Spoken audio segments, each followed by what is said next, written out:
Hi, ನಾನೀಗ already ಎಂಜಿನಿಯರಿಂಗ್ಗೆ option entry ಮಾಡಾಗಿದೆ ಅಥವಾ B B T ಕೋರ್ಸ್ಗೆ ಆಪ್ಷನ್ ಎಂಟ್ರಿ ಮಾಡಾಗಿದೆ.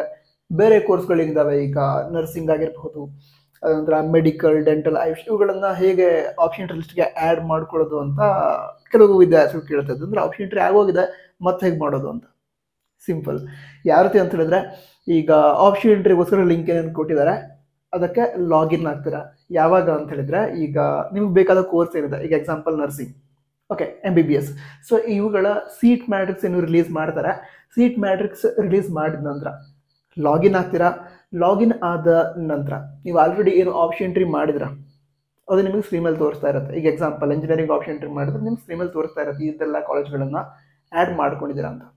ಈಗ ನೆಕ್ಸ್ಟ್ ನೀವೇನು ಮಾಡಬೇಕು, ನರ್ಸಿಂಗನ್ನು ಆ್ಯಡ್ ಮಾಡ್ಕೋತೀರಾ, ಹಾಗೆ MBBS ಅನ್ನು ಆ್ಯಡ್ ಮಾಡ್ಕೋತೀರಾ ಅಂತ ಹೇಳಿದ್ರೆ, ಈಗ ಆಲ್ರೆಡಿ ಇರುವಂತಹ ಆಪ್ಷನ್ ಎಂಟ್ರಿ ಲಿಸ್ಟ್ಗೆ ನಿಮಗೆ ಬೇಕಾದಂತಹ ಎಲ್ಲ MBBS ಕಾಲೇಜ್ಗಳನ್ನು ಸೆಲೆಕ್ಟ್ ಮಾಡ್ಕೋತೀರಾ, ಹಾಗೆ ನರ್ಸಿಂಗ್ ಕಾಲೇಜ್ಗಳನ್ನು ಸೆಲೆಕ್ಟ್ ಮಾಡ್ಕೋತೀರಾ. ಅದೇನಾಗುತ್ತೆ ಅಂತ ಹೇಳಿದ್ರೆ, ಆಲ್ರೆಡಿ ಇರುವಂತಹ ಆಪ್ಷನ್ ಎಂಟ್ರಿ ಲಿಸ್ಟ್ಗೆ ಆ್ಯಡ್ ಹಾಕೋತಾರೆ. ಓಕೆನಾ. ಅಲ್ಲಿ ಮಾಡಿಫೈ ಆಪ್ಷನ್ ಎಂಟ್ರಿ ಅಂತ ಒಂದು ಆಪ್ಷನ್ ಇದೆ, ಹೌದಾ. ಅದರಲ್ಲಿ ನಿಮಗೀಗ ಅಂದರೆ ಈ ರೀತಿ ಪ್ರೊಸೀಜರನ್ನು ಫಾಲೋ ಮಾಡಿದ ನಂತರ ಎಂಜಿನಿಯರಿಂಗ್, ನರ್ಸಿಂಗ್, ಮೆಡಿಕಲ್ ನಿಮಗೆ ಬೇಕಾದಂತಹ ಕೋರ್ಸಸ್, ಅದು ಬೇಕಿದ್ರೆ ಫಾರ್ಮಸಿ ಕೋರ್ಸ್ ಬೇಕಾದರೂ ಆಗಿರ್ಬೋದು, ಅವೆಲ್ಲ ತೋರಿಸ್ತಾ ಇರುತ್ತೆ ಮಾಡಿಫೈ ಆಪ್ಷನ್ ಎಂಟ್ರಿ ಅನ್ನೋ ಒಂದು ಟ್ಯಾಬಲ್ಲಿ. ಅವಾಗ ಏನು ಮಾಡ್ತೀರಾ ಅಂತ ಹೇಳಿದ್ರೆ, ಅಲ್ಲಿ ಸೀರಿಯಲ್ ನಂಬರ್ ಇರುತ್ತೆ 1 2 3 4 5 6 ಈ ರೀತಿ ನೀವು ಎಷ್ಟು ಕಾಲೇಜ್ಗಳನ್ನ ಆ್ಯಡ್ ಮಾಡಿದ್ರೋ ಅವುಗಳಿಗೆ ಸೀರಿಯಲ್ ನಂಬರ್ನ ಅಲಾಟ್ ಮಾಡಿರುತ್ತೆ ಆ ಮಾಡಿಫೈ ಆಪ್ಷನ್ ಎಂಟ್ರಿ ಲಿಸ್ಟಲ್ಲಿ. ನೆಕ್ಸ್ಟ್ ನೀವು ಮಾಡಬೇಕಾಗಿರೋದು ಅಂತ ಹೇಳಿದ್ರೆ, ಈಗ MBBSನ ಒಂದು 5 ಕಾಲೇಜಸ್ ಪ್ರಯಾರಿಟಿ ಲಿಸ್ಟ್ ಒಳಗೆ ಈಗ 1 2 3 4 ಅಂತ ಆ್ಯಡ್ ಮಾಡ್ಬೇಕಂತಿದ್ದೀರಾ. ಆವಾಗ ಆ ಕಾಲೇಜಸ್ ಕೆಳಗಡೆ ಇದ್ರೂ ಕೂಡ ಅಲ್ಲಿ ಸೀರಿಯಲ್ ನಂಬರ್ ಕೊಟ್ಟಿರ್ತಾರಲ್ವಾ. ಎಕ್ಸಾಂಪಲ್ ಒಂದು 24 ಅಂತ ತಿಳ್ಕೊಳ್ಳೋಣ, ಅದು ನೀವೀಗ ಫಸ್ಟ್ ಪ್ರಿಯಾರಿಟಿ ಸೆಲೆಕ್ಟ್ ಮಾಡಬೇಕು.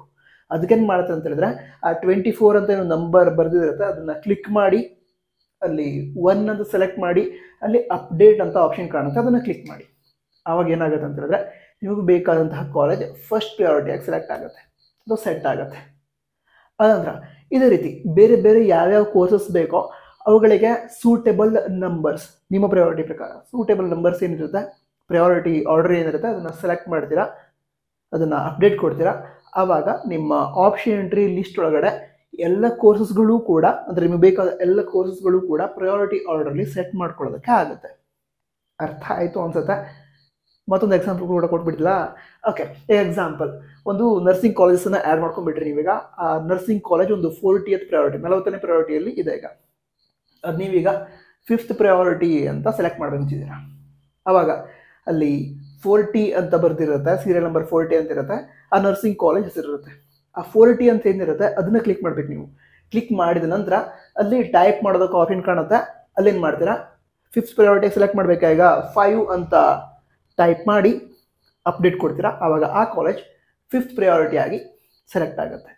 ನಂತರ ಈ ಹಿಂದೆ 5th ಪ್ರಯಾರಿಟಿಲಿದ್ದ ಕಾಲೇಜ್ 6th ಪ್ರಯಾರಿಟಿ ಹೋಗುತ್ತೆ. ಈ ರೀತಿ ಆರ್ಡರ್ ಚೇಂಜ್ ಆಗ್ತಾ ಹೋಗುತ್ತೆ. ಸೊ ಈ ರೀತಿ ನೀವೇನು ಮಾಡ್ಬೋದು, ನಿಮ್ಮ ಆಪ್ಷನ್ ಎಂಟ್ರಿ ಲಿಸ್ಟ್ ಏನಿದೆ ಅದನ್ನು ಅಪ್ಡೇಟ್ ಮಾಡ್ಬೋದು, ಅದನ್ನು ಎಡಿಟ್ ಮಾಡ್ಬೋದು. ಕ್ಲಿಯರ್ ಆಯ್ತಲ್ವಾ. All the best. Jai Hind. Vande Mataram.